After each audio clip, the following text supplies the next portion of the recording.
This might fall under the category of no good deed goes unpunished. Chance the Rapper did something really amazing in Chicago, donated $1 million to the city's education system.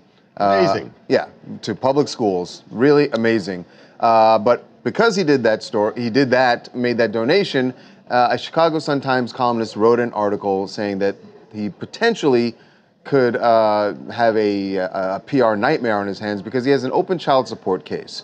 And he is trying to figure out with the mother of his child, how much money he's going to be giving her and where she's going to live and all these things. Chance decided he was not going to take that lying down, and he is lying down in this video that he posted with the baby's mother and also the baby. And he doesn't say the columnist's name, but it's pretty clear who he's talking to here. Bobby, look. Hensley, look, Bobby.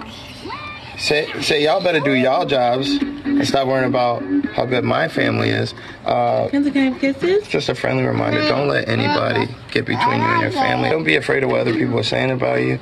Do your job, and everything will be fine. Yeah. She said sometimes get back.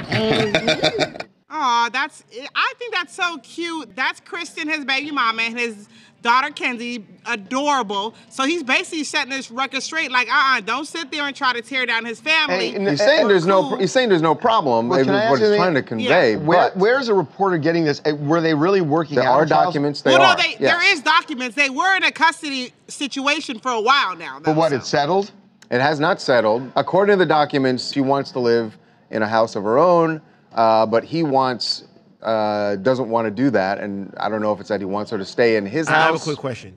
What does any of that have to do with Chance the Rapper giving $1 million to Chicago public schools? It doesn't. What does any of that... I'm almost disappointed that he made this video, because the fact of the matter is when a guy steps out like that and addresses a problem in an area that people seem to want to ignore, for somebody from around that way to come in and criticize that and find something negative to pick out of it is kind of disgusting to me, and like really almost yellow journalism, if you ask me. I really was disappointed in that entire deal. Yep. Make sure to subscribe to TMZ Live to keep up to date on the latest entertainment news. And if you want to keep watching, click on one of these videos right now.